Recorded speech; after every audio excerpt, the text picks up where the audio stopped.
The distant crack of a gunshot pierced the dawn as Nora Nash bolted upright in her bed. Heart hammering against her ribs, it wasn't the first time violence had disrupted the tentative peace in Black Hawk, Colorado, but something told her this morning would change everything. The year was 1878, and Black Hawk had evolved from a mining camp to a proper frontier town, though proper was often a generous description for a place where fortunes were won and lost daily in gold mines and at poker tables. Nora threw back her quilt and hurried to the window of the small room she rented above the millinery shop. The streets were already stirring despite the early hour, miners trudging to their shifts and shopkeepers sweeping boardwalks. Nothing seemed amiss, yet the gunshot had been real enough. At 22, Nora had learned to trust her instincts. 4 years in Colorado's mining country had taught her that survival often depended on intuition. She had arrived as a wide-eyed 18-year-old, seeking independence after her parents' deaths left her with little but determination and the seamstress skills her mother had taught her. Now she owned the millinery shop below, having purchased it from the elderly Mrs. Gladwell 6 months prior. Nora dressed quickly in a practical blue calico dress, pinned her chestnut hair into a simple knot, and descended the narrow stairs to her shop. She had several orders to complete a wedding bonnet for the banker's daughter and 3 everyday hats for the new schoolteacher. The work would keep her fingers busy while her mind processed the unsettled feeling the morning had brought. By mid-morning, the summer heat had settled over Black Hawk like a wool blanket. Nora propped the door open, hoping to coax a breeze into the stuffy shop. She was placing the final silk flowers on the wedding bonnet when the door burst open. "Miss Nash, you're needed at Doc Sullivan's right away."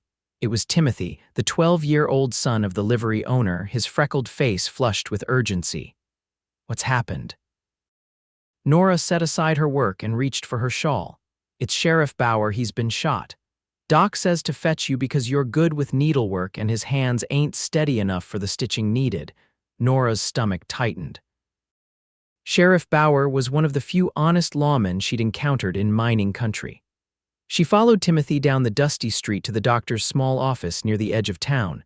Inside, the sharp smell of carbolic acid stung her nostrils. Dr. Sullivan, a gray-haired man with perpetually bloodshot eyes, nodded grimly as she entered. Sheriff Bauer lay on the examination table, his face gray beneath his weathered tan. A blood-soaked bandage covered his shoulder. "Bullet went clean through," Doc Sullivan explained, "but he's lost a lot of blood and the wound needs fine stitching.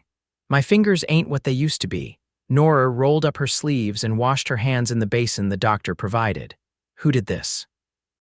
"Newcomers," Sheriff Bauer rasped, his eyes fluttering open. "3 men rode in before dawn, tried to rob the assay office when I interrupted." "Save your strength," Nora said, accepting a threaded needle from the doctor. She worked methodically, her small, even stitches closing the ragged edges of the wound. "They're still out there," the sheriff continued, wincing as the needle pierced his skin. "Heading up toward the old Henderson claim, I reckon. Sent a telegram to Denver for help, but it'll be days before a marshal arrives." Nora completed her task, her mind racing. The Henderson claim was less than 3 miles from her small cabin outside of town, the cabin she'd purchased with her savings, where she spent Sundays away from the bustle of Black Hawk. "There," she said, tying off the final stitch. "You'll need to rest, Sheriff." "Thank you, Miss Nash," he murmured, his eyes already closing as the doctor administered laudanum for the pain. Outside the doctor's office, Nora hesitated. She needed to check on her cabin. Everything she'd worked for was there, including her mother's silver locket and the small strongbox containing her savings. But riding out alone with dangerous men in the area would be foolish. As she stood deliberating, a stranger approached, leading a dappled gray horse. He was tall, with broad shoulders and a lean build beneath a dust-covered duster coat. His dark Stetson was pulled low, shadowing his face, but she could see the firm set of his jaw and the watchful gleam in his eyes, deep blue and assessing. "Madam," he said, tipping his hat. "I couldn't help overhearing about the sheriff. Name's Preston Miles, just rode in from Central City." Nora regarded him cautiously. Central City was the neighboring town, larger and more established than Black Hawk, but still close enough that news traveled fast between them. Nora Nash, she replied, offering a brief nod but no hand. You're a long way from Central City, Mr. Miles. A slight smile touched his lips. I follow trouble, Miss Nash. It's my job. He reached inside his coat and produced a silver star. Deputy U.S. Marshal, I was already on my way when the telegraph came through. Relief flooded through Nora, followed quickly by suspicion. She'd learned the hard way that not everyone who claimed authority deserved trust. May I see that badge more closely? If he was offended, he didn't show it. He stepped forward, holding the badge where she could examine it. It appeared genuine, and the name Preston Miles was engraved beneath the emblem. Sheriff Bauer said the men were heading toward the Henderson claim, she said, deciding to trust him at least provisionally. I have property in that direction, a small cabin where I stay sometimes. Marshal Miles frowned. Not safe for you to head out there alone, Miss Nash. I wasn't asking permission, Marshal, Nora replied, straightening her spine. I'm telling you where I'm going. There are things of value to me in that cabin. He studied her for a long moment, his expression unreadable. Then I'll escort you. But we check the cabin quickly, you gather what you need, and we return to town. Those men won't hesitate to shoot a woman any more than they hesitated to shoot the sheriff. Nora considered arguing but recognized the wisdom in his words. I need to close my shop and fetch my horse. I can be ready in 15 minutes. I'll meet you at the livery, he said, already turning toward the saloon. Need to ask a few questions about these outlaws first. Nora hurried back to her shop, her mind whirling. She locked the door and placed a sign in the window. Closed due to emergency. Upstairs, she changed into her riding skirt and blouse, strapped on the small derringer she kept for protection, and packed a few essentials in a saddlebag. At the livery, Marshal Miles was waiting, his expression grim. Got a description of the men, Luther Dawson and his gang. They're wanted in 3 territories: robbery, murder, worse. Nora swallowed hard as she mounted her bay mare. You know them? Know of them, he replied, swinging onto his gray. Tracked them last year after they robbed a bank in Cheyenne. Lost their trail in the mountains. They rode in silence, following the winding trail that led up into the pine-covered foothills. The summer sun beat down, but the air grew cooler as they climbed. Nora found herself studying the Marshal when he wasn't looking. There was something compelling about him, not just his handsome features, but the quiet competence he radiated. How long have you been a Marshal? She asked as they paused to let the horses drink from a small stream.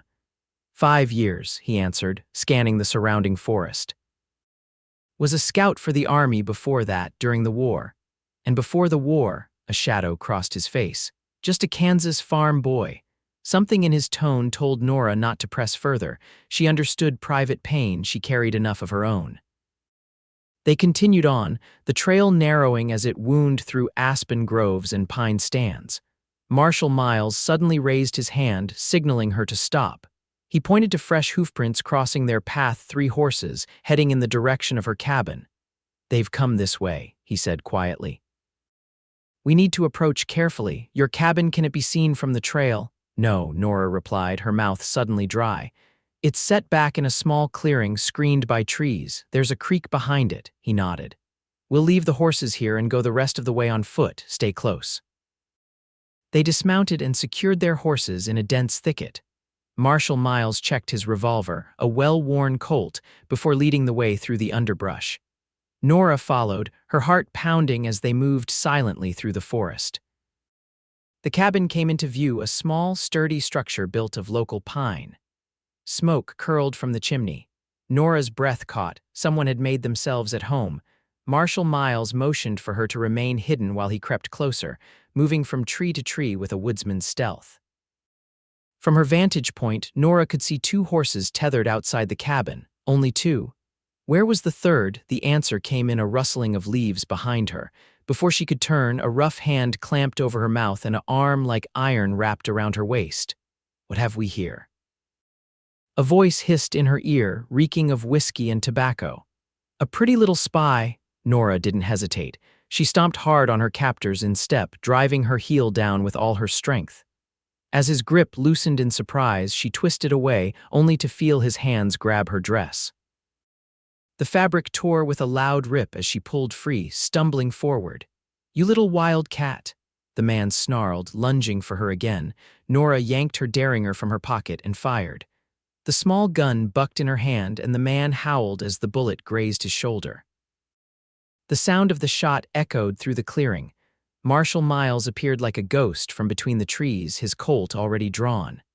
"Federal Marshal, drop your weapon," the outlaw, a burly man with a bushy beard, snarled and reached for his revolver.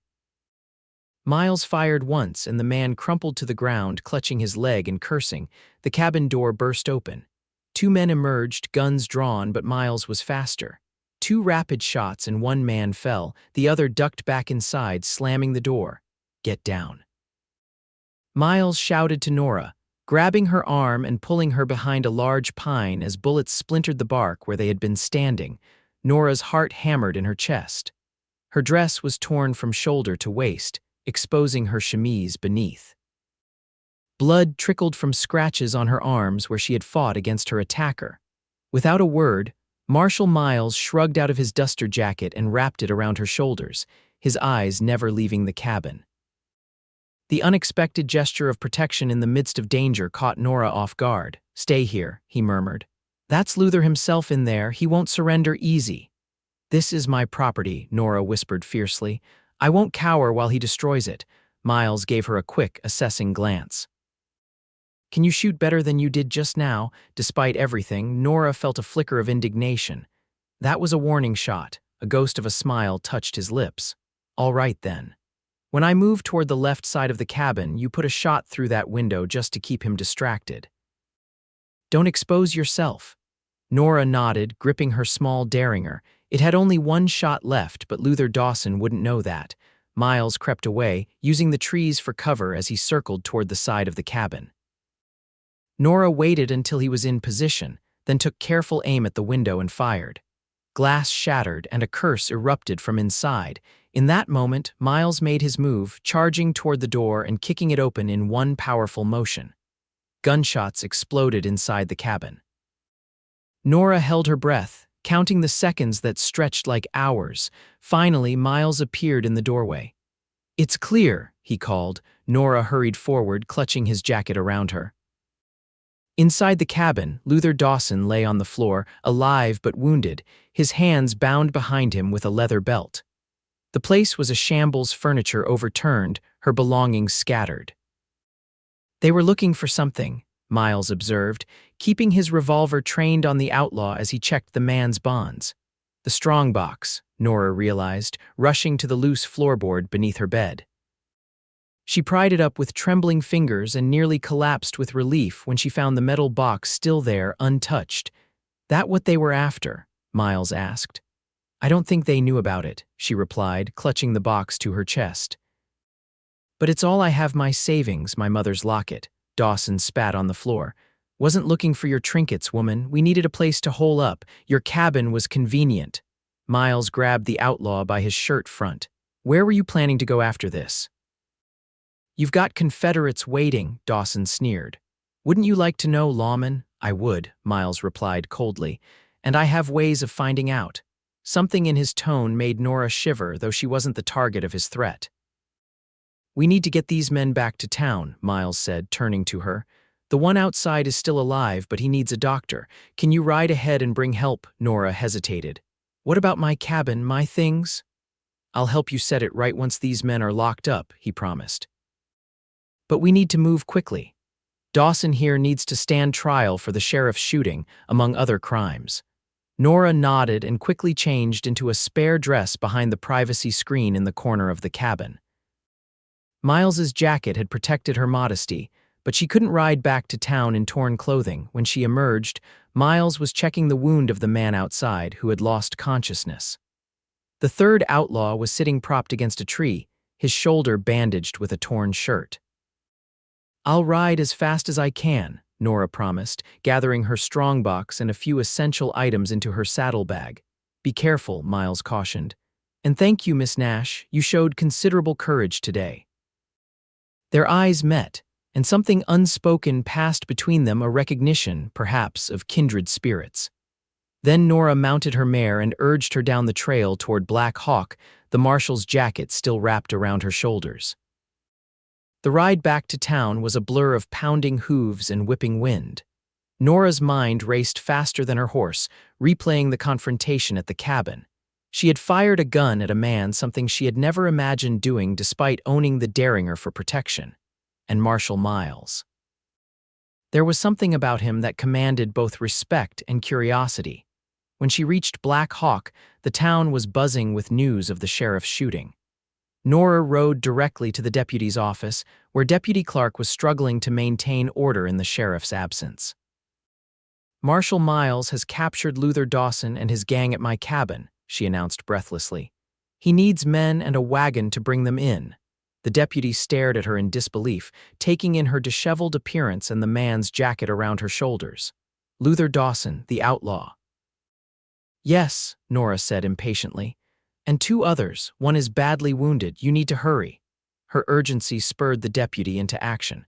Within half an hour, a posse of 6 men, including Doc Sullivan, was riding toward her cabin with Nora leading the way. They found Miles where she had left him, standing guard over the outlaws. The unconscious man had been moved into the shade, and Miles had somehow managed to get Dawson and the third man secured to sturdy trees. "Deputy," Miles acknowledged with a nod as the posse approached. "Appreciate the assistance." The transfer of prisoners went smoothly. The wounded men were loaded into the wagon while Dawson, cursing vociferously, was secured on a horse between 2 armed townsmen. "I need to stay and secure Miss Nash's property," Miles told Deputy Clark. "These men made quite a mess of her cabin." The deputy nodded, clearly deferring to the marshal's authority. "We'll get these vermin locked up tight, Marshal. Town owes you a debt."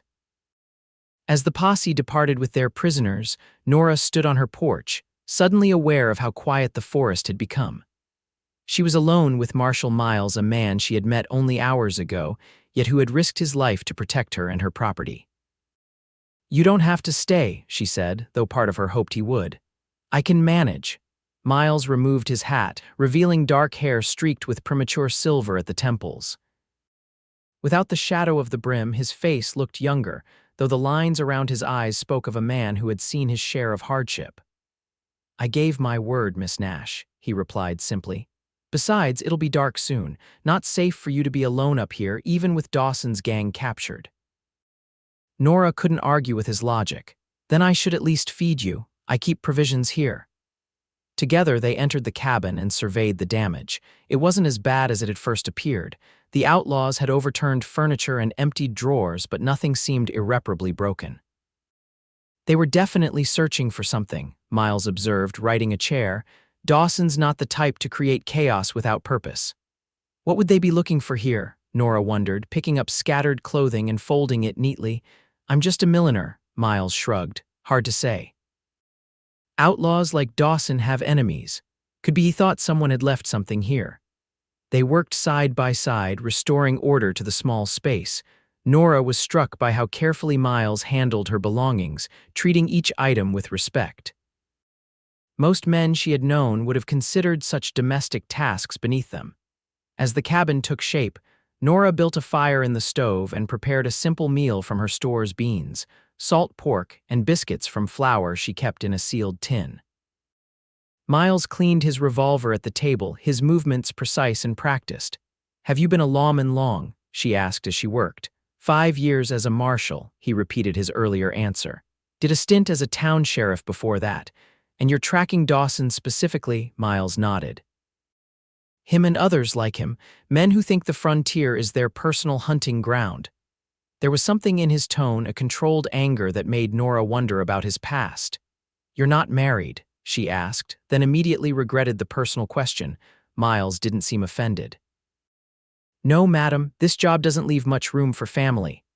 "I'm sorry," she said softly. "That sounds lonely." He looked up from his revolver, his blue eyes meeting hers. "Sometimes, but it's a choice I made. What about you, Miss Nash? No husband claiming your attention?" Nora turned back to the stove, stirring the beans. "No, I came west for independence. Running a millinery shop gives me that." Unusual for a woman your age, Miles observed. Most come west looking for husbands. I'm not most women, she replied, a hint of defiance in her voice. My parents died when I was 18. I had no siblings, no relatives willing to take me in. I could have become someone's charity case or someone's wife out of necessity. I chose a different path. Miles nodded thoughtfully. Independence is worth fighting for, I respect that. They ate dinner as twilight deepened outside the cabin windows. The conversation flowed surprisingly easily. Miles told her about some of the territories he had traveled through: Montana, Wyoming, Dakota, while Nora shared stories about the characters of Black Hawk and her journey west. Why a millinery shop? Miles asked as they finished their meal. Nora smiled. My mother was a seamstress. She taught me to sew, but I always had a special fondness for hats. There's something about creating something both practical and beautiful that satisfies me. I'd like to see your work sometime, Miles said, and there was genuine interest in his voice. After dinner, they faced the sleeping arrangements. The cabin had only one bed. I'll take the floor, Miles said immediately, forestalling any awkwardness. I've slept on worse. At least take the bedroll, Nora insisted, pulling a thick quilted roll from a trunk that had survived the outlaws' ransacking. As they prepared for sleep, Nora was acutely aware of the impropriety of their situation. A single woman and a man alone in a remote cabin would be fodder for gossip if anyone in Black Hawk knew. Yet she felt safer with Miles there than she would have alone, especially after the day's events. She slept fitfully, waking at every small sound from the forest outside. Around midnight, she heard Miles rise and move to the window. Moonlight silvered his profile as he peered out into the darkness. Is something wrong? She whispered. He turned, not startled by her wakefulness. Just checking, force of habit. Do you ever truly rest, Marshal Miles? He was quiet for so long she thought he might not answer. Not easily, he finally admitted. Not for many years. There was such solitude in those words that Nora's heart ached for him. What haunts you? She asked softly again, that long silence. Choices, he finally said. The ones I've made. The ones made for me. He returned to his bedroll without elaboration, and Nora didn't press. Everyone had secrets, after all. She certainly had her own. Morning came with golden light streaming through the windows. Nora woke to find Miles already up, a fire crackling in the stove and coffee brewing. He had stepped outside to wash at the creek, and his hair was damp, his face freshly shaved. Good morning, he greeted her. Hope I didn't wake you. Thought we should get an early start back to town. Good morning, she replied, suddenly self-conscious in her rumpled clothing, her hair loose around her shoulders. I'll just get ready. She washed and dressed quickly behind the privacy screen, pinning her hair into a simple bun. When she emerged, Miles had breakfast waiting: fried salt pork and the last of yesterday's biscuits. You cook too, she observed, accepting the tin plate he offered. A man of many talents. A smile touched his lips. Necessity teaches all sorts of skills. Can't always count on having someone else to do the cooking on the trail. They ate quickly and prepared to leave. Nora took one last look around her cabin, satisfied that order had been restored. Thank you, she said as Miles helped her mount her mare, for everything. Just doing my job, he replied, but there was a warmth in his eyes that suggested otherwise. The ride back to Black Hawk was considerably more relaxed than their outward journey had been. The summer morning was perfect, not yet hot, with a gentle breeze carrying the scent of pine and wildflowers.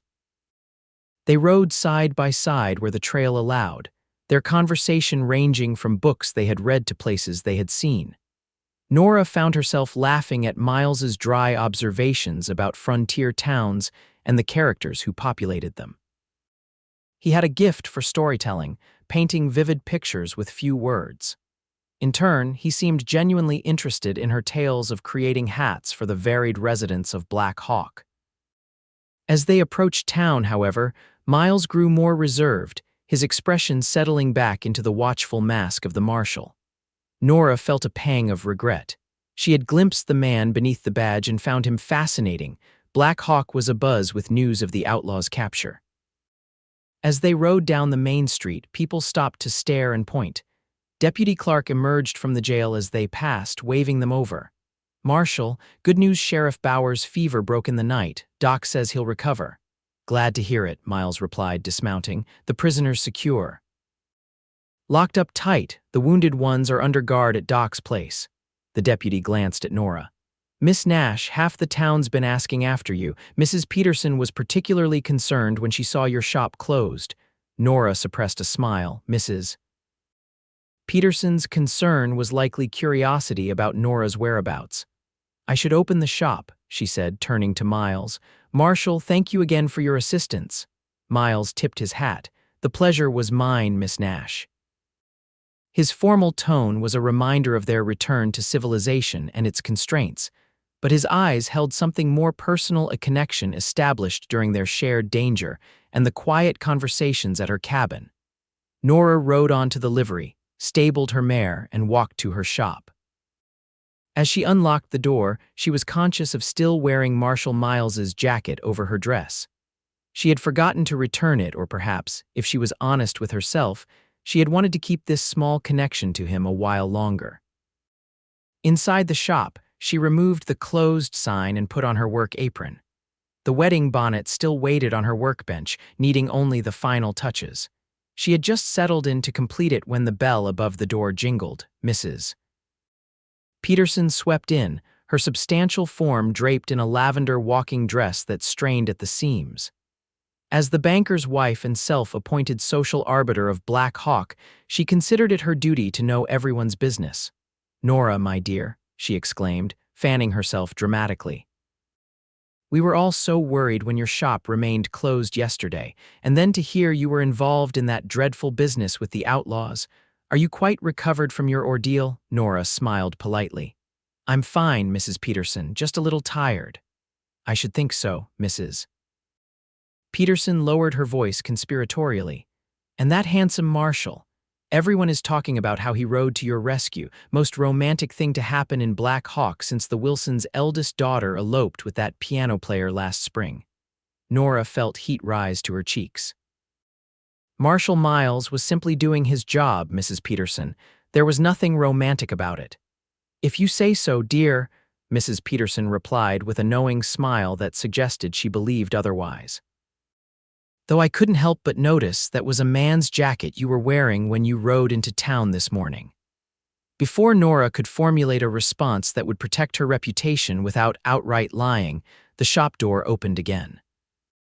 Marshal Miles stood in the doorway, his imposing figure filling the frame. Pardon the interruption, ladies, he said, removing his hat. Miss Nash, I believe this belongs to you. He held out her strongbox, which she had completely forgotten in the excitement of the previous day. Oh. Thank you, Marshal, Nora said, flustered by his unexpected appearance. And I should return your jacket. Mrs. Peterson's eyes widened as she looked from Nora to Miles and back again, clearly filing away this interaction for later gossip. Marshal Miles, may I present Mrs. Peterson, wife of Mr. Peterson at the bank, Nora said, falling back on social convention to mask her discomfort. Miles nodded politely. Madam. Marshal, Mrs. Peterson responded, practically preening under his attention. We are all so grateful for your timely arrival in our little town. Why, if you hadn't been here, who knows what might have happened to our dear Nora?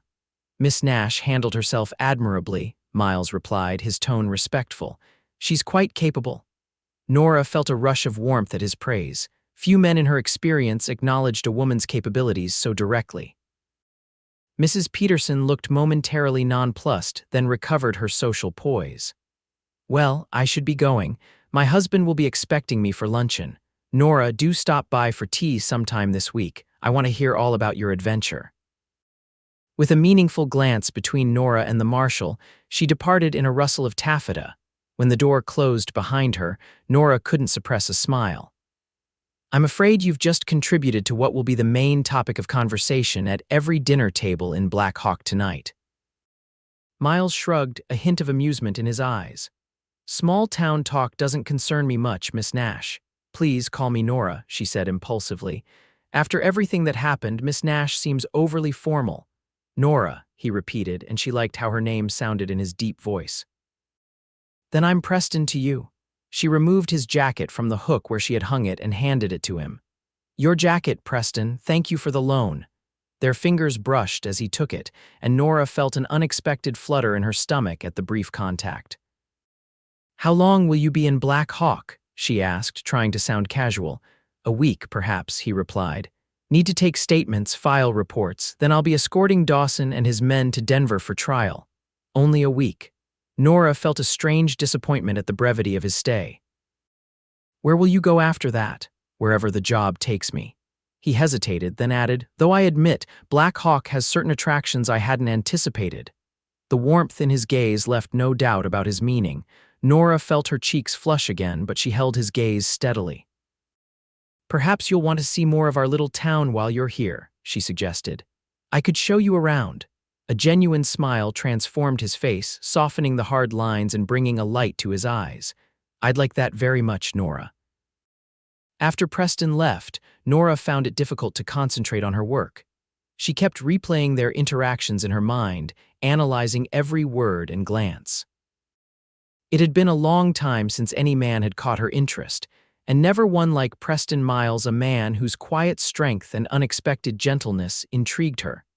That evening, as she closed her shop and prepared to climb the stairs to her rooms above, there was a knock at the door. Preston stood outside, holding his hat in one hand and a small bouquet of wildflowers in the other. "I thought you might join me for dinner," he said, offering her the flowers, "to properly celebrate the capture of Dawson's gang." Nora accepted the bouquet, charmed by the simple gesture. "I'd be delighted." They walked to the hotel restaurant, the finest establishment in Black Hawk, though it would have been considered modest in a larger city. Nora was acutely aware of the glances and whispers that followed them. By tomorrow, the entire town would be speculating about her relationship with the visiting Marshal. Strangely, she found she didn't care. There was something liberating about Preston's presence, a sense that with him, she could be herself without apology or explanation. Over dinner, Preston told her more about his background. He had indeed been a Kansas farm boy, the son of homesteaders who had lost their land during the war. At 17, he had joined the Union Army as a scout, using the woodcraft skills he had learned from his grandfather. "After the war, I drifted," he explained, his expression darkening slightly. "Did some work I'm not proud of, bounty hunting mostly, but I wanted something more purposeful."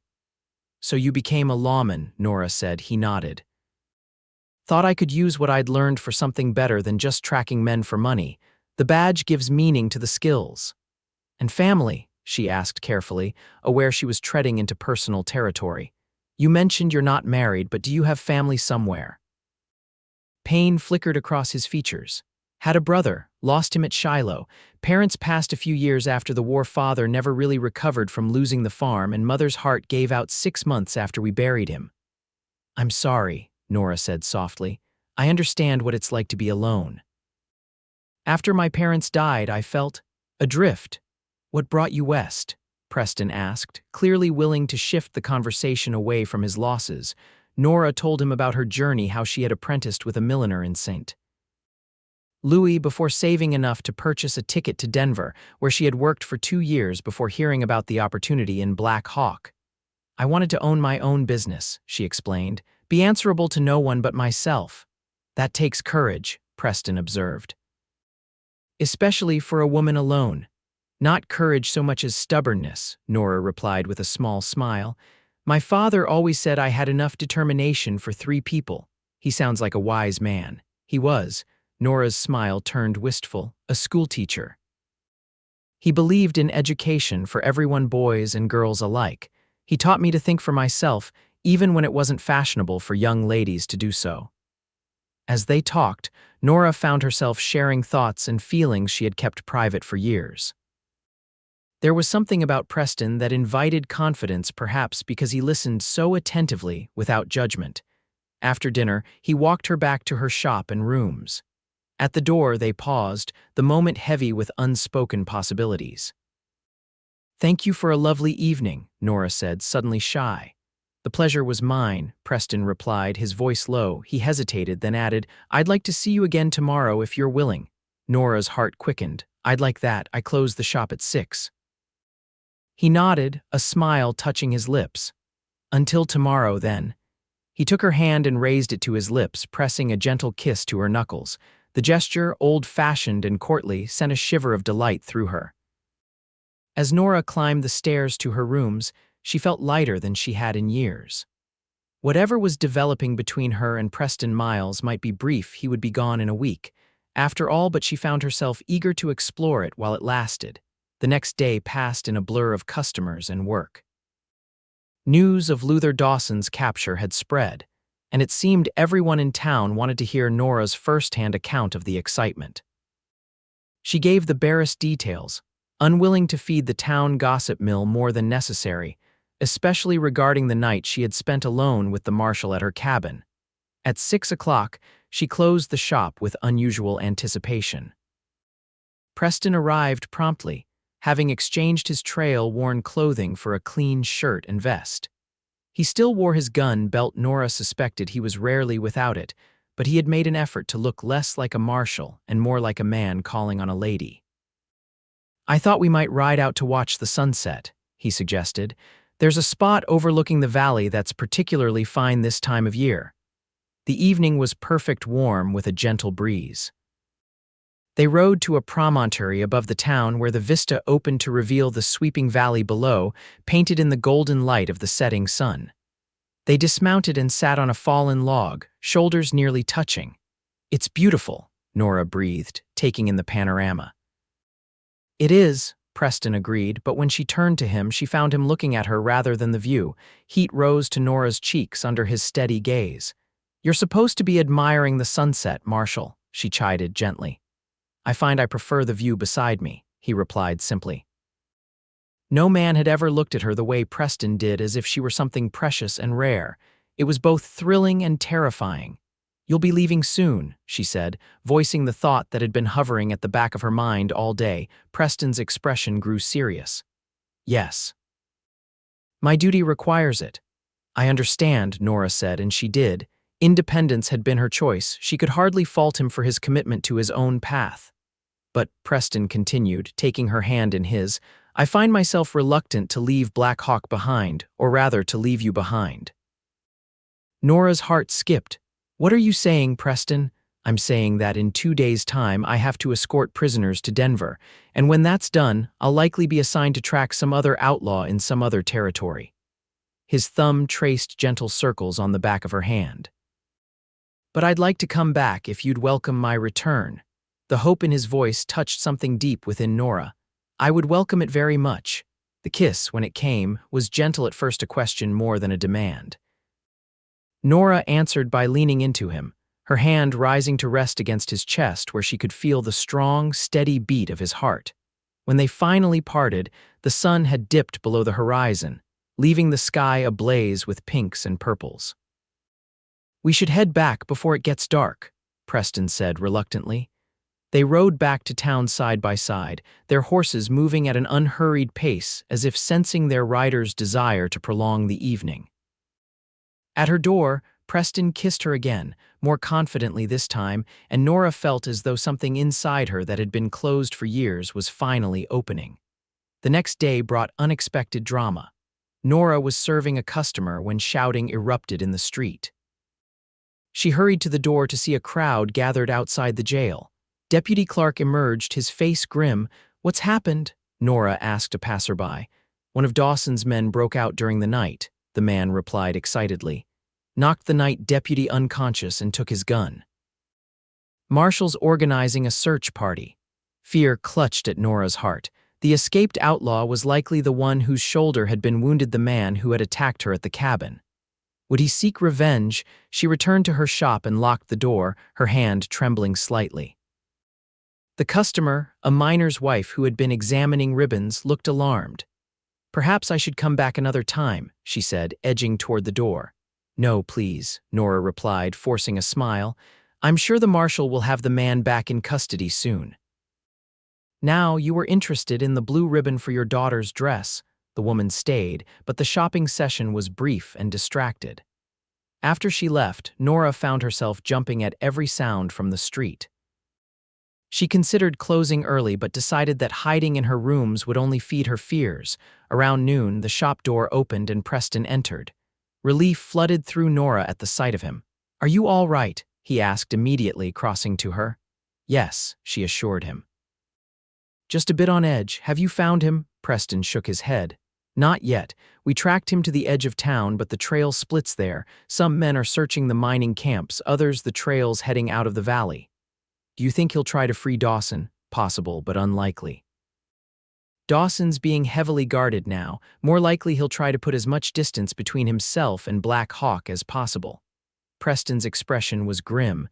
"But I'm concerned about your safety. He might remember you." The thought had occurred to Nora as well. "What should I do?" "Close the shop. Stay with someone, perhaps Mrs. Peterson, until he's recaptured." Nora bristled at the suggestion.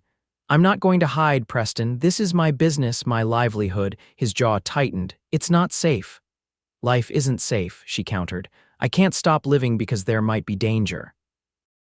They stared at each other at an impasse. Finally, Preston sighed. "You're as stubborn as a Missouri mule, you know that?" A smile tugged at Nora's lips despite her anxiety. "So I've been told." "At least take this," Preston said, reaching into his pocket and producing a small revolver, not a Derringer like her own, but a compact 5-shot model. "It's more reliable than that pea-shooter you were using at the cabin." Nora accepted the weapon, surprised by its weight. "I can't take your gun." "It's a spare," he assured her. "I want you to have it, and I want you to promise to use it if necessary." The concern in his eyes touched her. "I promise." Preston showed her how to load and fire the revolver, making her practice until he was satisfied she could handle it competently. Before he left to rejoin the search, he kissed her a brief, fierce kiss that spoke of his worry more eloquently than words. The afternoon passed slowly. Few customers ventured out with an escaped outlaw in the vicinity, giving Nora too much time to dwell on potential dangers. She kept Preston's revolver on the counter beside her, covered with a cloth to avoid alarming anyone who might enter. As closing time approached, the street outside grew quiet. Most businesses had already shut their doors, their owners hurrying home before dark. Nora was considering doing the same when she heard a scraping sound from the back entrance, the door that led to the alley behind the shop. Her heart pounding, she reached for the revolver. The back door was supposed to be locked, but as she watched, the handle turned slowly. Someone was trying to enter. Nora raised the gun, aiming at the door as Preston had taught her. The door swung open to reveal a man unshaven, dirty, his left shoulder heavily bandaged and blood seeping through the cloth. It was the escaped outlaw.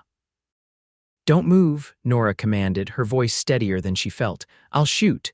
The man froze, his bloodshot eyes fixing on the revolver in her hands. "Well, well," he drawled, a slow, unpleasant smile spreading across his face. "If it ain't the little wildcat from the cabin."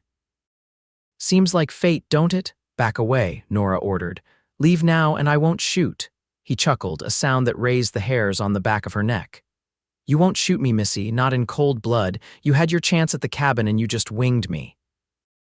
Tells me you ain't got the stomach for killing." He was right, she had deliberately aimed to wound rather than kill at the cabin, but that had been different. She hadn't been cornered alone. "I will if I have to," she said, hoping she sounded more confident than she felt. The outlaw took a step forward. "I need money and supplies. You're gonna help me. Put down that gun nice and slow." "No," Nora replied, tightening her grip on the revolver. His expression darkened. "Have it your way." He lunged suddenly, faster than she would have thought possible for a wounded man. Nora fired, but in her startled state, the shot went wide. The outlaw crashed into her, sending them both tumbling to the floor. The gun skittered away across the wooden planks.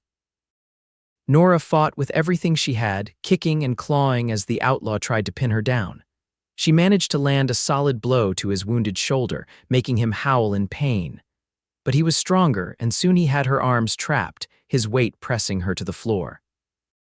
"You're gonna pay for that," he snarled, his face inches from hers, breath reeking of whiskey and tobacco. Nora struggled, but his grip was like iron. Her dress tore as she twisted beneath him, the sound of ripping fabric like a gunshot in the quiet shop. The actual gunshot that followed was deafening in the enclosed space. The outlaw jerked, his eyes widening in shock.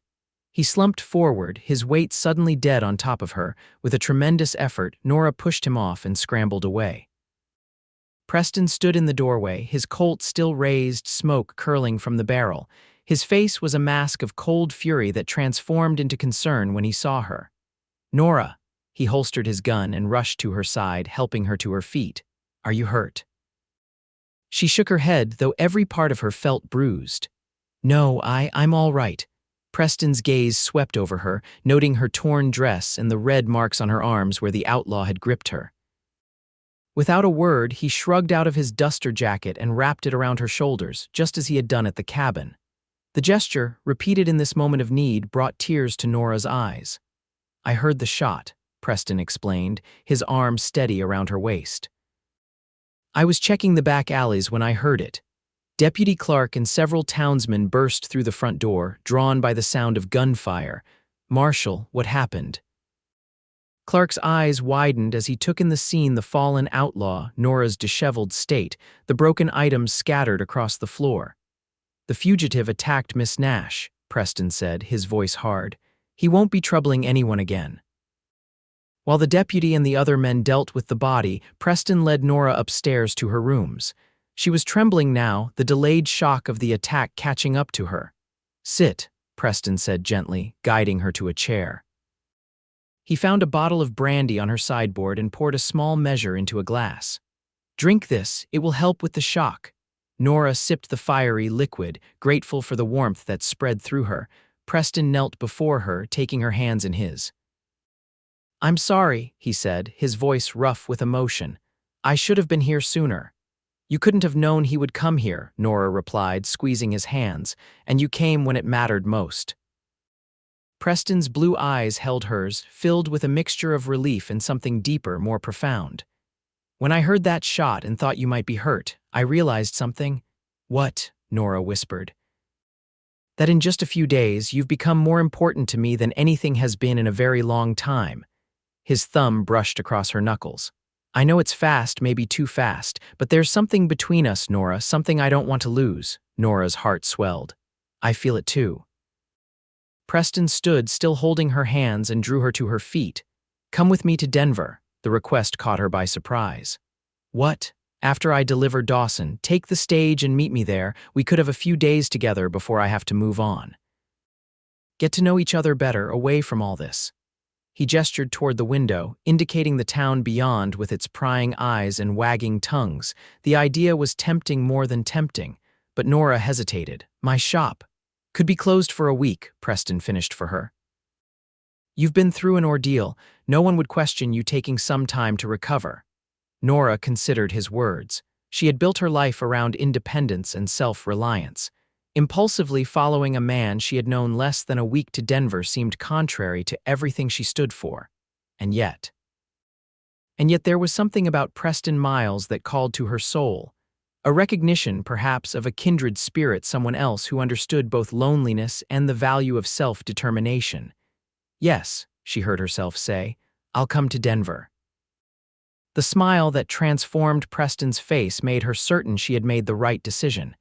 He pulled her into his arms, his embrace gentle yet secure, mindful of her bruises. When he kissed her, Nora felt as though she was exactly where she was meant to be. The following days passed in a whirlwind of activity. Preston and 2 deputies departed with Luther Dawson and his remaining gang member, bound for Denver where the outlaws would face federal charges. Nora closed her shop, citing the need to recover from her ordeal, a reason the townspeople readily accepted, though many expressed curiosity about her plans to travel to Denver so soon after. "Just visiting an old friend," Nora told Mrs. Peterson, who had come bearing a casserole and thinly veiled questions about Nora's relationship with the Marshal. "Of course, dear," Mrs. Peterson replied, clearly unconvinced. "Though I couldn't help but notice how attentive Marshal Miles was after that dreadful incident in your shop." "Quite the gallant rescuer, wouldn't you say?" Nora smiled noncommittally. "The Marshal was very professional in his duties." "Indeed." Mrs. Peterson's knowing look suggested she believed there was much more to the story. "Well, Denver is lovely this time of year. Do give my regards to your friend." 2 days later, Nora boarded the morning stage to Denver. The journey would take most of the day, the coach bouncing over rutted roads as it descended from the mining country to the broader plains where Denver sprawled alongside the South Platte River. As the stage rumbled away from Black Hawk, Nora felt a curious mixture of excitement and trepidation. She had left specific instructions with her assistant, a capable young woman named Sarah who had been helping in the shop for several months, and had paid her rent 2 months in advance to ensure her rooms and shop would be waiting when she returned. But beyond these practical considerations, Nora couldn't help wondering if she was being foolish risking her heart on a man whose very profession kept him constantly moving. Denver greeted her with its distinctive blend of frontier rawness and emerging sophistication. Founded less than 20 years earlier during the Pike's Peak Gold Rush, the city had already established itself as the territory's commercial center. Brick buildings were replacing wooden structures along the main thoroughfares, and the clatter of construction echoed the city's rapid growth. Preston was waiting at the stage depot, his tall figure immediately recognizable among the crowd. He had exchanged his trail clothes for a dark suit and string tie, still armed with his revolver, but looking more like a businessman than a marshal. When he spotted Nora descending from the coach, his face lit with a smile that erased any doubts she might have harbored. "You came," he said simply, taking her carpetbag with one hand and offering her his arm with the other. "I said I would," Nora replied, slipping her hand into the crook of his elbow. Preston had secured a room for her at the Windsor Hotel, a newly built establishment that boasted indoor plumbing and electric bells to summon service. It was far grander than anything in Black Hawk, and Nora felt a momentary qualm about the expense. "You shouldn't have gone to such trouble," she protested, as a uniformed bellboy carried her bag to a well-appointed room on the second floor. "I wanted you to be comfortable," Preston replied. "Besides, the department provides an allowance for accommodations when I'm on official business. The trial preparations have me here for at least a week." The mention of the trial sobered them both. Nora knew that once the proceedings were complete, Preston would receive new assignments that would take him far from Colorado. Their time together had a definite endpoint, a reality neither could ignore. "I'll let you get settled," Preston said. "Maybe rest a bit after your journey. I've made dinner reservations at 7 if that suits you." "It does," Nora assured him. Touched by his consideration after he left, she unpacked her belongings and freshened up, changing from her traveling clothes into a forest green dress that was one of her favorites. The bruises from her struggle with the outlaw had faded to yellowish marks, easily concealed. Physical reminders of the attack were healing, the mental ones would take longer. Dinner was at a restaurant known for its French cuisine, another luxury Black Hawk couldn't offer. Over excellent food and wine, Preston told Nora about the preliminary hearing for Dawson and his accomplice. "They'll hang," he said matter-of-factly. "They've killed at least 4 men that we know of, including a bank teller in Cheyenne and a stagecoach driver near Laramie." "Does that bother you?" Nora asked. "Being part of sending men to the gallows?" Preston considered the question seriously. "Not these men, no. They made their choices, preyed on the innocent, but yes, sometimes it weighs on me being the instrument that brings others to judgment." His honesty touched Nora. So many men in his position might have blustered about justice being served without acknowledging the human complexity of enforcing the law. "What about you?" Preston asked, changing the subject. "Will you stay in Black Hawk, build your business there?" Nora smiled. "For now, it suits me. I've established a good reputation and there's steady work, but someday I might want something more, Denver perhaps, or even San Francisco. I've heard milliners there can command impressive prices for their creations." "You do well anywhere," Preston said with conviction. "You have both talent and determination." His faith in her abilities warmed Nora more than the wine had. Too many men viewed women's work as trivial or temporary, something to occupy their time until marriage. Preston seemed to genuinely respect her professional ambitions. After dinner, they walked along 16th Street, where gas lamps illuminated the evening promenade of Denver's citizens. Preston's hand rested lightly at the small of Nora's back, a subtle but clear signal of his regard for her. They drew curious glances, the tall, imposing Marshal and the stylish young milliner, but neither paid much attention to the watchers. At the hotel, Preston escorted Nora to her room. Outside her door, they paused, the moment heavy with possibility. "Would you like to come in?" Nora asked softly, surprising herself with her boldness. Preston's eyes darkened with desire, but he shook his head. "Not tonight. I want to do this properly, Nora." She might have been offended by his refusal, but the respect in his voice and the clear struggle it cost him to decline only increased her regard for him. He was giving her time, ensuring neither of them acted in haste. "Then I'll say good night," she replied, standing on tiptoe to press a kiss to his cheek. Preston caught her face between his hands, his touch gentle as he kissed her properly, a kiss that promised more to come when the time was right. "Good night, Nora, sleep well." The week that followed was the happiest Nora could remember since before her parents' deaths. During the days, while Preston was occupied with court proceedings, she explored Denver's shops and cultural offerings. In the evenings, they dined together, attended a performance at the Opera House, and walked for hours, learning each other's stories. Preston told her about his childhood on the Kansas farm, his difficult years after the war, and his gradual journey toward redemption through his work as a lawman. Nora shared her memories of growing up in Illinois, her parents' progressive beliefs, and her determination to make her own way after their deaths. "I had suitors in St. Louis," she admitted one evening as they sat on a bench in a small park, men who seemed respectable enough. But they all wanted the same thing, a wife who would give up her own aspirations to support theirs. "I couldn't do it." Preston nodded, understanding in his eyes. "And now, has your view on marriage changed?" The question hung between them, loaded with implications. Nora chose her words carefully. "I still believe marriage should be a partnership, not an absorption. I wouldn't give up my work, my independence." "I wouldn't ask you to," Preston said quietly. Nora's heart quickened. "But your work takes you everywhere, never staying in one place for long." "That's true," he acknowledged. "For now, at least." On their fifth evening in Denver, Preston took Nora to dinner at the city's finest restaurant.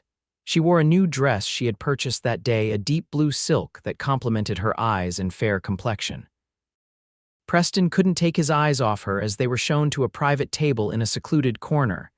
"You look beautiful," he said as he held her chair. "Thank you," Nora smiled, enjoying the admiration in his gaze. "You're quite handsome yourself." The dark suit emphasized his broad shoulders and lean strength, and he had taken extra care with his appearance. His hair was neatly trimmed, his face cleanly shaved. Only the weathered tan and the watchful eyes revealed his frontier profession. They ordered champagne, an extravagance Nora had experienced only once before, at a wealthy client's wedding in St. Louis. The bubbles tickled her nose as she sipped. "Are we celebrating something?" she asked. Preston looked suddenly serious. "I hope so." Before Nora could question him further, their dinner arrived, exquisitely prepared dishes that showcased the chef's French training. They ate and talked, but Nora sensed a tension in Preston, as if he were working himself up to something important. Finally, as they finished their dessert, a delicate chocolate confection that melted on the tongue, Preston reached into his pocket and withdrew a small velvet box.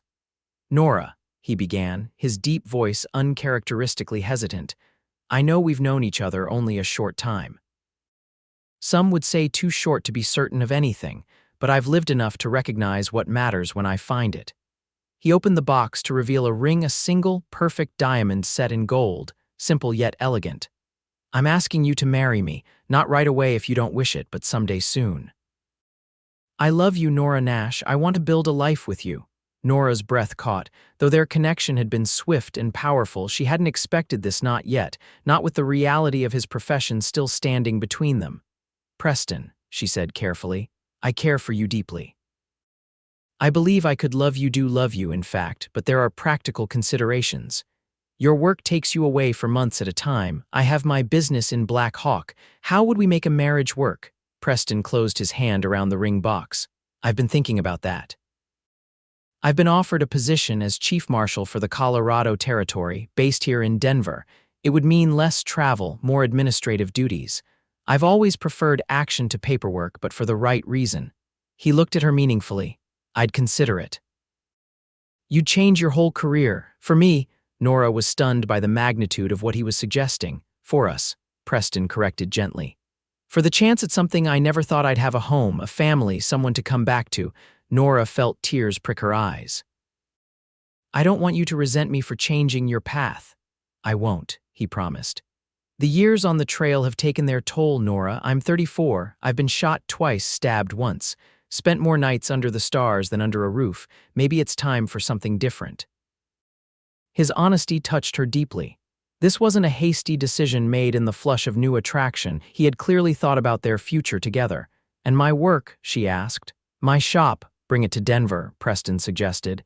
This city's growing fast. Society women would pay well for your creations. Or keep your shop in Black Hawk if you prefer and divide your time. I'd support whatever you choose. Nora looked into his eyes and saw nothing but sincerity. This was a man who respected her independence even as he asked her to join her life with his. A man who understood that love didn't mean absorption or surrender. Yes, she said, her heart full. Yes, I'll marry you, Preston Miles. His face lit with such joy that Nora felt tears threatening again. He slid the ring onto her finger, a perfect fit, as if it had been made for her, and raised her hand to his lips. You've made me the happiest man in Denver tonight, he said, his voice rough with emotion. They left the restaurant soon after, too full of their private happiness to remain in public. At the hotel, Preston escorted Nora to her room, both of them aware that their relationship had fundamentally changed with her acceptance of his proposal. At her door, Preston kissed her with a new sense of certainty, a kiss that spoke of a future shared, of promises made and kept.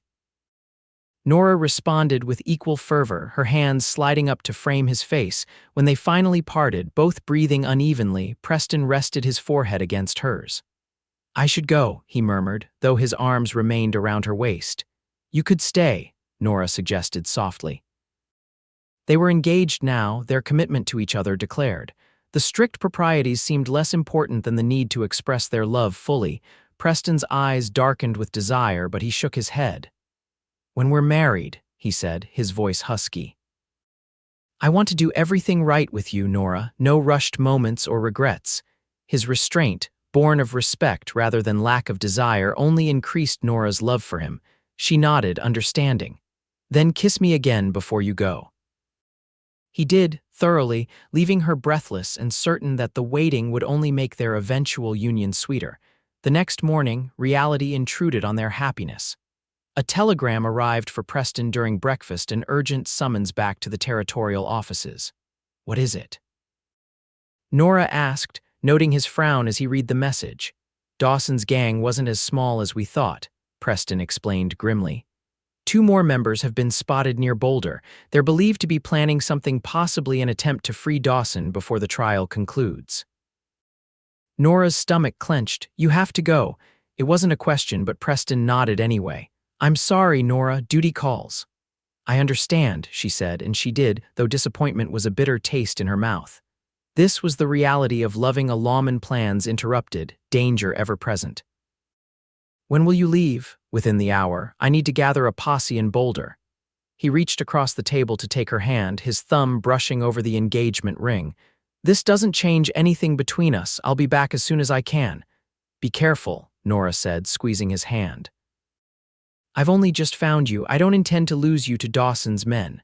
Preston's smile was grim. I don't intend to be lost. He escorted her back to the hotel, where they parted with a kiss that held both promise and concern.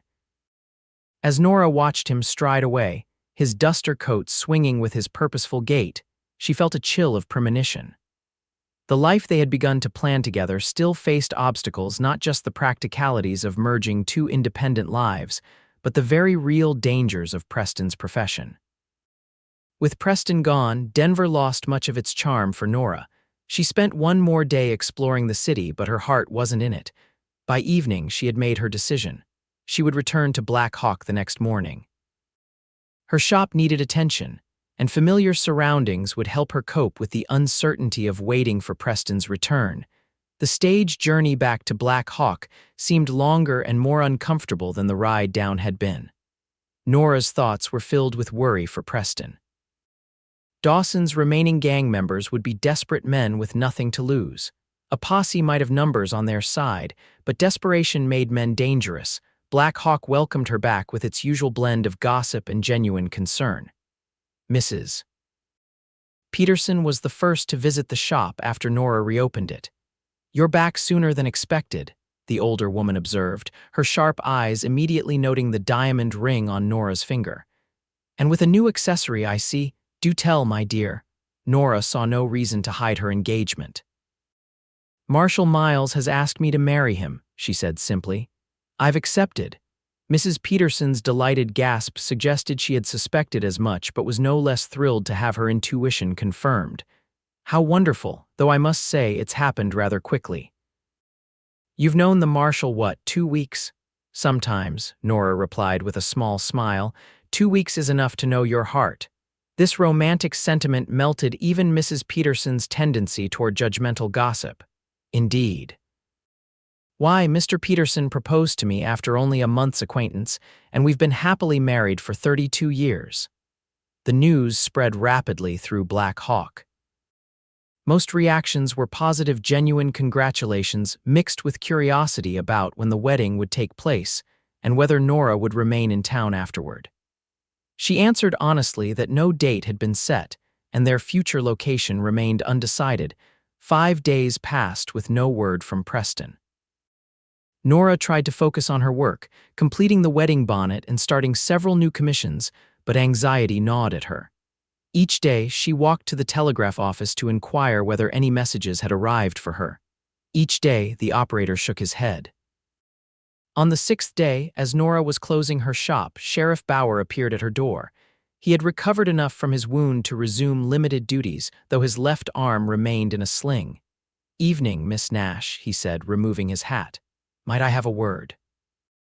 Something in his expression sent ice through Nora's veins. "Of course, Sheriff, please come in." He entered, looking uncomfortable, his weather-beaten face grave. "I've just received a telegram from the federal marshal's office in Denver," he began, and Nora knew immediately that whatever news he carried was not good. "Is it Preston?" she asked, her voice barely above a whisper. Sheriff Bauer nodded. "Marshal Miles and his posse encountered Dawson's men outside Boulder. There was a gunfight. The marshal was shot." Nora felt the floor tilt beneath her. She grabbed the edge of the counter to steady herself. "Is he?" "He's alive," the sheriff assured her quickly. "But wounded badly enough that they've taken him to St. Luke's Hospital in Denver." Relief washed over Nora, followed immediately by renewed fear. "How serious is it?" "The telegram didn't say," Sheriff Bauer admitted. "Just that he was hit in the shoulder and lost a lot of blood." Nora's mind raced. "I need to go to him. Is there a stage leaving tonight?" Sheriff Bauer shook his head. "Not until morning. First one leaves at 7. "Then I'll be on it," Nora decided, already mentally cataloging what she would need to pack. "Thank you for telling me, Sheriff." After he left, Nora moved with focused efficiency. She wrote a note for her assistant, explaining that she would be gone indefinitely and providing instructions for the shop's operation in her absence. She packed a small trunk with essentials, enough clothing for at least a week, personal items, and the wedding bonnet she had been working on. She could finish it in Denver during the hours she wouldn't be allowed at Preston's bedside. The night passed in fitful snatches of sleep interrupted by anxiety. At dawn, Nora was ready, her trunk packed and her determination firm. The stage departed promptly at 7, carrying her away from Black Hawk for the second time that month, this time not in joyful anticipation, but in fearful concern. St. Luke's Hospital was a relatively new establishment, housed in a 3-story brick building near the city center. Nora went directly there from the stage depot, not even stopping to secure accommodations. At the reception desk, a stern-faced matron regarded her with suspicion. "Patient name?" she inquired. "Marshal Preston Miles," Nora replied. "He was brought in yesterday with a gunshot wound." "And you are?" "Nora Nash, his fiancée." The word still felt new on her tongue, but she spoke it with conviction. The matron's expression softened slightly. "3rd floor, West Wing. The doctor is making rounds now, so you may have to wait before seeing him." Nora climbed the stairs, her heart pounding with each step. The hospital smells carbolic acid, ether, human suffering reminded her uncomfortably of the day she had stitched Sheriff Bauer's wound. That seemed a lifetime ago. In the third-floor corridor, she encountered a harried-looking doctor emerging from one of the rooms. "Excuse me," she said. "I'm looking for Marshal Miles." The doctor, a middle-aged man with spectacles and a graying beard, assessed her quickly. "Are you family?" "I'm his fiancée," Nora repeated, holding up her left hand to display the ring that proved her claim. "I see. I'm Dr. Harrison. I operated on the Marshal yesterday."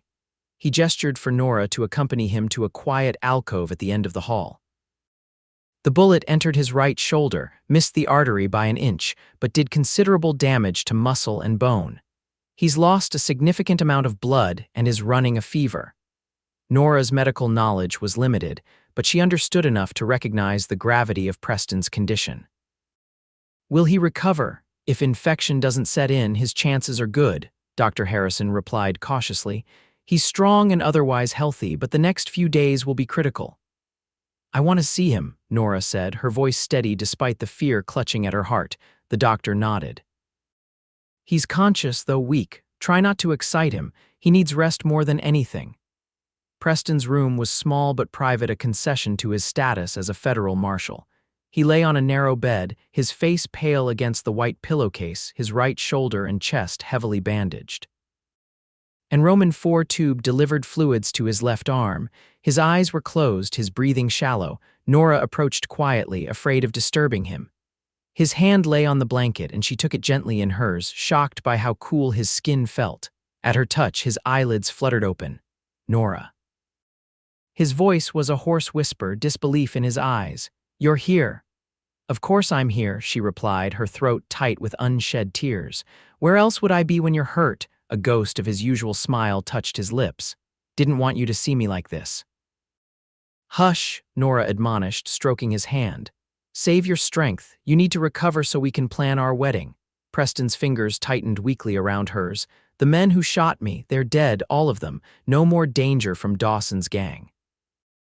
"That's good," Nora said, though she cared less about the fate of the outlaws than about the man before her. "Now rest. I'll be here when you wake up." His eyes drifted closed again, but he kept his grip on her hand as if afraid she might disappear if he let go. Nora settled into the chair beside his bed, prepared for a long vigil. A nurse came in shortly after, checking Preston's bandages and temperature, frowning slightly at the latter. "His fever's still high," she told Nora. "The doctor has ordered cold compresses. You can help by keeping them on his forehead." The next 2 days passed in a blur of worry and hope. Nora rarely left Preston's side, sleeping in the uncomfortable chair when exhaustion claimed her, eating the simple meals brought by hospital staff. She bathed Preston's face with cool cloths when his fever raged, spoke soothingly to him when pain made him restless, and held his hand through the worst moments. On the 3rd day, the fever broke. Preston woke more fully than he had since Nora's arrival, his eyes clearer, his voice stronger. "You're still here," he said, wonder in his tone. "I told you I would be," Nora replied, smiling through tears of relief. "How do you feel?" "Like I've been trampled by a herd of buffalo," Preston admitted wryly. "But better than yesterday, doctor." Harrison, examining him that afternoon, confirmed the improvement. "The wound is healing cleanly," he told them. "No sign of infection. I believe the worst is behind us." "When can I leave?" Preston asked, already restless despite his weakness. The doctor chuckled. "Not for at least a week, Marshal, and even then you'll need considerable recuperation time. That shoulder won't be ready for duty for at least 2 months." Preston grimaced at this news but didn't argue. After the doctor left, he turned to Nora. "You should go back to Black Hawk," he said. "Your shop needs you. I'll be fine here." "I'm not leaving," Nora replied firmly. "I've made arrangements for the shop. Sarah is quite capable of handling things in my absence." "But no arguments," she interrupted. "I'm staying until you're well enough to leave. Then we'll decide what comes next." Preston's expression softened. "You're as stubborn as ever." "You knew that when you proposed," Nora reminded him with a smile. As Preston's condition improved, Nora began dividing her time between the hospital and a small boarding house nearby where she had taken a room. She completed the wedding bonnet she had brought with her and began sketching designs for new hats, inspired by the fashions she observed on Denver's streets. One afternoon, about a week after her arrival, she returned to the hospital to find Preston sitting up in a chair by the window, dressed in a clean nightshirt and robe that she had purchased for him. Color had returned to his face, and though his right arm remained immobilized in a sling, he looked more like himself than he had since the shooting. "You're looking well," Nora observed, leaning down to kiss his cheek. "Feeling better," he agreed. "Doctor Harrison says I can leave in a few days, provided I have somewhere quiet to continue recuperating."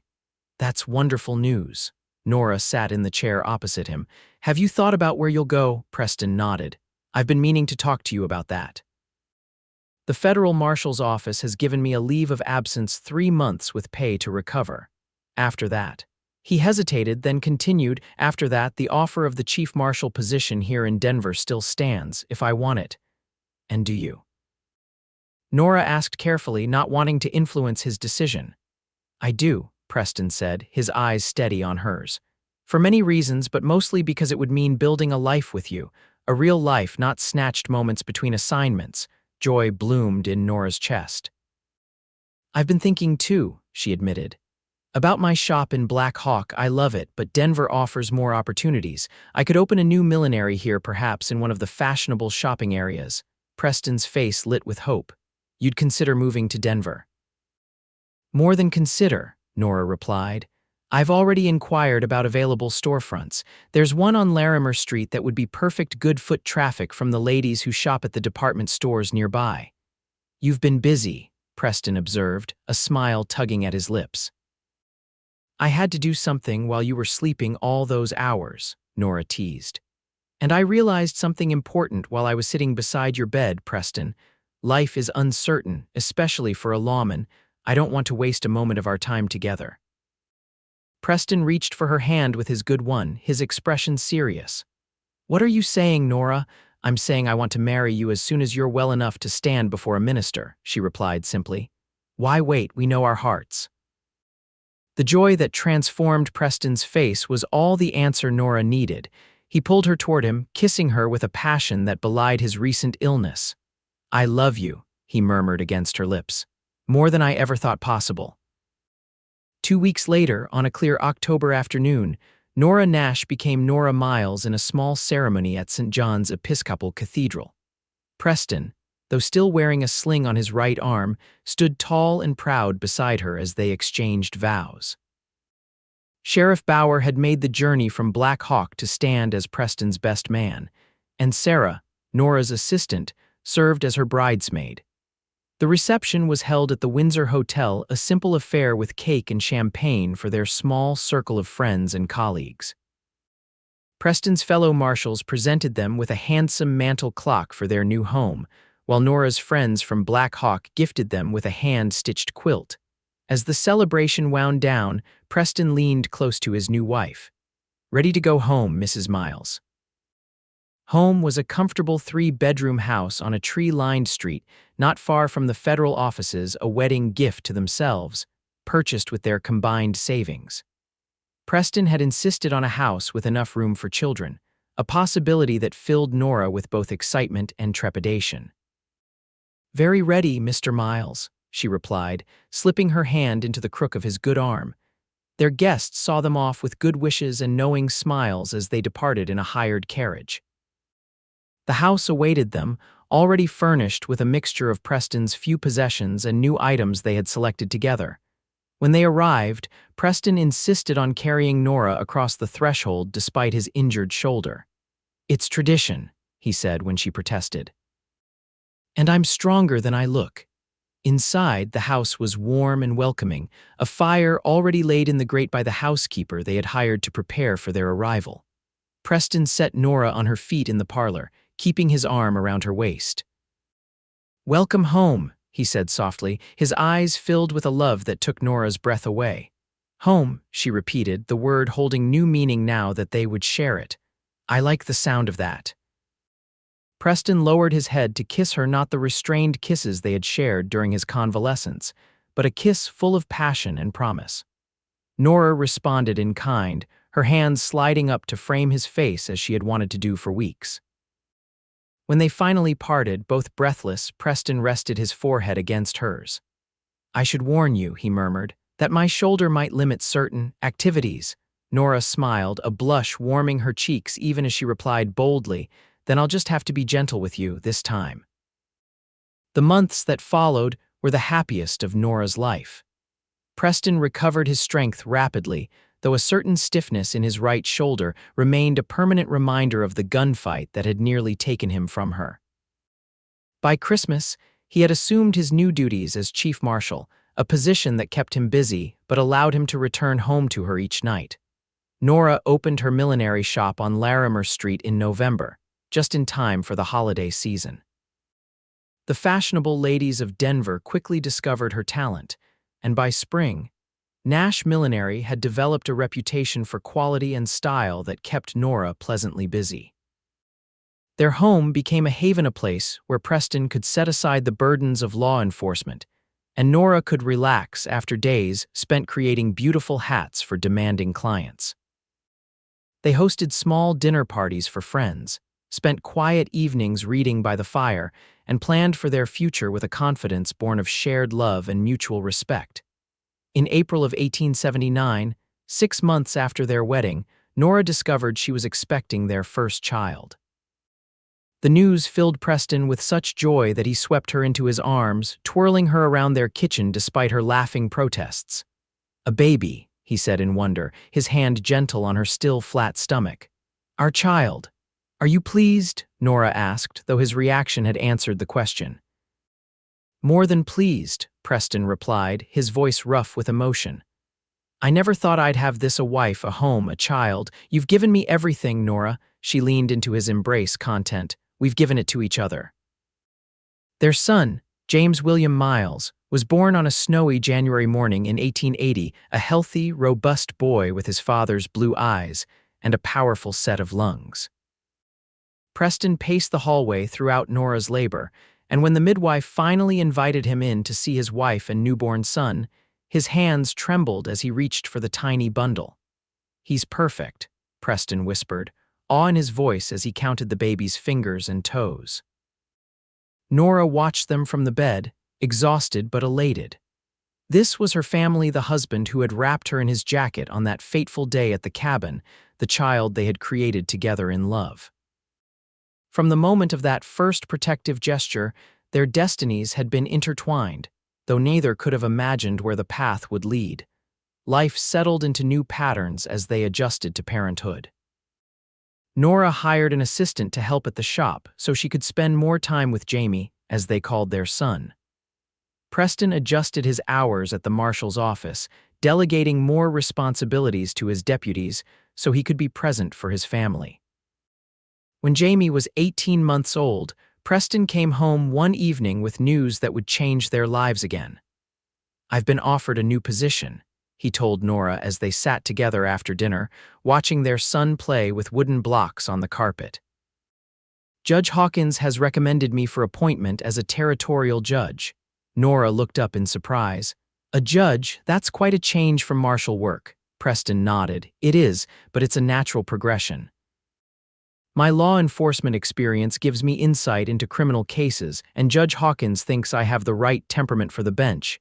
"You'd be good at it," Nora said thoughtfully. "You've always had a strong sense of justice tempered with compassion."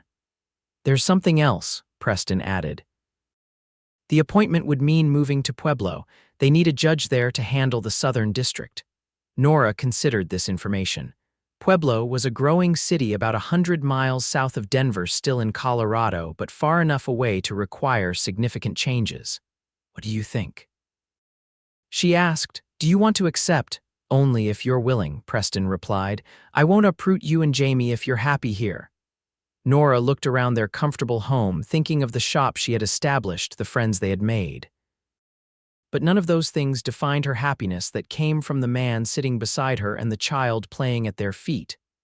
"I think," she said slowly, "that Judge Miles has a certain ring to it, and I've heard Pueblo is becoming quite fashionable. They probably need a good milliner." Preston's smile was all the confirmation she needed that she had made the right decision. "I love you, Nora Miles. Have I told you that today?" "Not in the last hour," she teased, leaning over to kiss him, "but I never tire of hearing it." In June of 1882, the Miles family moved to Pueblo. Preston was sworn in as territorial judge, a position that suited his deliberate nature and commitment to justice. Nora opened a new millinery shop that quickly attracted Pueblo's elite, and Jamie thrived in their new home. 2 years later, their family expanded again with the birth of a daughter. Elizabeth rose a delicate beauty with Nora's chestnut hair and her father's determined chin. Preston doted on his Libby, as besotted with his daughter as he had been with his son. As the children grew, so did the legends of their parents' courtship. Jamie and Libby never tired of hearing the story carefully edited for young ears of how their father had rescued their mother from outlaws, wrapping her in his jacket when her dress was torn from fighting back. "Was Mama very brave?" 5-year-old Libby would ask, her eyes wide. "The bravest," Preston would affirm, winking at Nora across the room. "She fired a gun and everything." "And did you fall in love right away?" Jamie would demand, always interested in the factual details. "The moment I saw her," Preston would reply, his gaze softening as it rested on his wife. "Though it took me a few days to admit it to myself." On their 10th wedding anniversary, Preston presented Nora with a special gift, a journal bound in soft leather, its pages filled with his recollections of their courtship and early marriage, written in his precise hand. "I wanted to preserve our story," he explained as she turned the pages with tears in her eyes. "For the children someday and for ourselves when we're old and gray." "It's perfect," Nora whispered, touched beyond words by his thoughtfulness. That night, after the children were asleep, they sat on the porch swing of their Pueblo home, Nora nestled against Preston's side as they watched fireflies dance in the garden. "Are you happy, Nora?" Preston asked, his arm secure around her shoulders, the same protective gesture he had offered that day at the cabin, now transformed into a habit of loving comfort. "Completely," she replied without hesitation. "Are you?" "More than I ever dreamed possible." His voice held a contentment that came from years of shared joy and challenges met together. Nora thought back to the frightened young woman who had fought an outlaw at her cabin, earning both torn clothing and the admiration of a U.S. Marshal. How far they had come from that moment, a journey neither could have anticipated, but one that had led to the richest of destinations. "I love you, Judge Miles," she murmured, lifting her face for his kiss. "And I love you, Mrs. Miles," he replied, his lips finding hers with the familiarity of a decade's devotion. "Today, tomorrow, and all the days that follow." In the quiet of the summer evening, surrounded by the home and family they had built together, they renewed the promise that had begun with a torn dress and a borrowed jacket, a promise of protection, partnership, and enduring love.